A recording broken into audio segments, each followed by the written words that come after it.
Hi, my name is Jeff Puller. I'm a Division Chief, Fire Safety Manager for Sisters Camp Sherman Fire District. Kevin Moriarty, County Forester. Main duties for my job as the County Forester are reducing fire risk on non-federal lands. I also help manage the noxious weed board.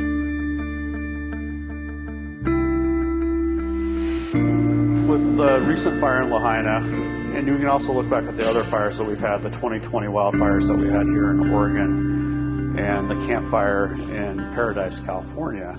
The lessons that we've learned from those have been tremendous. And some of those lessons are making sure that we know our evacuation routes out of our communities, being able to sign up for the alerts, to be able to be alerted when there is a fire. Lahaina, the alerting was an issue. They didn't know the fire was coming. 2020 Oregon wildfires in the McKenzie Canyon was an issue. They didn't know the fire was coming. Those fires happened at night. They were sleeping when they started.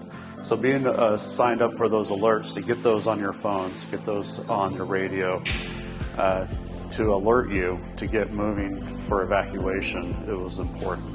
I think I was pretty surprised with Lahaina. I think most people were. And probably the biggest lesson we got out of that is there really is no area that isn't susceptible to wildland fire at this point. Our climates are getting drier. They're getting invaded with invasive annual grasses. We're having higher frequencies and stronger hurricane events than we've had in years past. And that necessarily doesn't relate to this area, but we do have high east wind events, which is a real concern as well. If you think of the 2020 Labor Day fires, those essentially were caused from the east wind event and why they grew so rapidly in such a quick amount of time. The good news is that we have a lot of technology out there that we can predict high wind events, because those are the events that people should really be concerned about. When you're getting into 50+ mile-an-hour winds, there really is not a lot that can stop a wildfire at that point.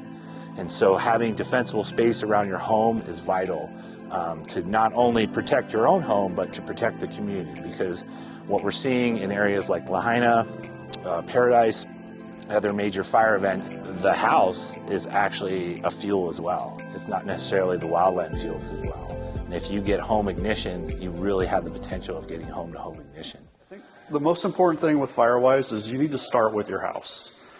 Take responsibility for your house and making that home Firewise resistant. And the first part you need to start with is the initial zone, 0 to 5 feet from your house. Making sure that there's no vegetation in that 5 feet that's flammable. The issues with fires that approach communities, it's not the fire itself impending on the houses, it's the ember shower that comes from the fire that usually what starts the fires first. I think the biggest part about Sisters Camp Sherman and all the fire departments in Sisters Country and Central Oregon is responding to those fires. These guys are highly trained. They're passionate to be firefighters. And when they come into a community that's a Firewise community, they see a community that has taken efforts to make their job easier. So being able to pull up to a house to know that it has been treated with Firewise parameters, they can step in and know that I can protect this house a little bit safer than I could with a house that hasn't been treated.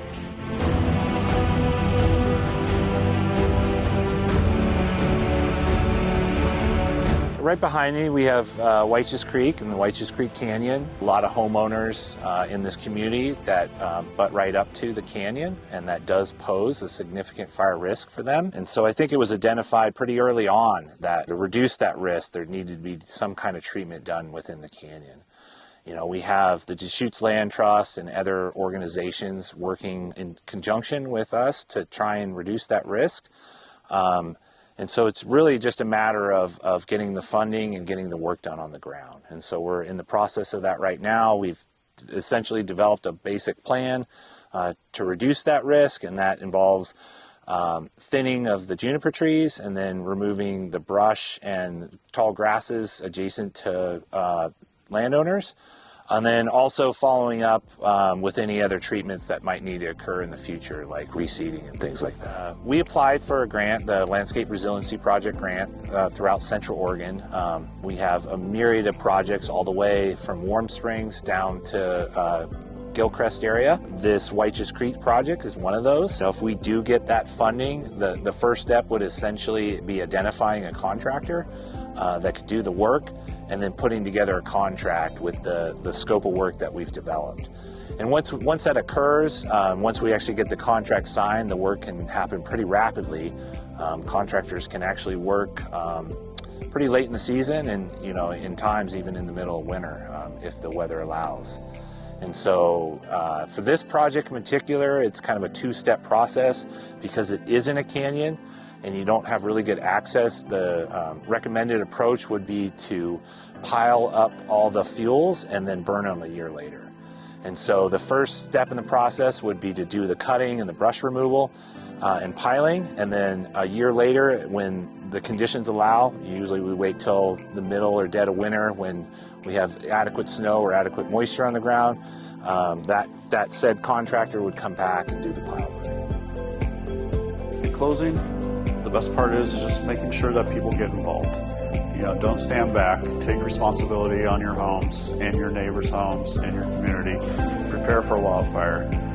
It's always that question of, it's not if we're going to have a wildfire, it's when we're going to have a wildfire. So the work that we do now to prep our homes and our communities will allow it to withstand that wildfire when it comes through, allowing the firefighters to be safer while they're protecting that wildfire, and hopefully everybody gets to come back to their homes.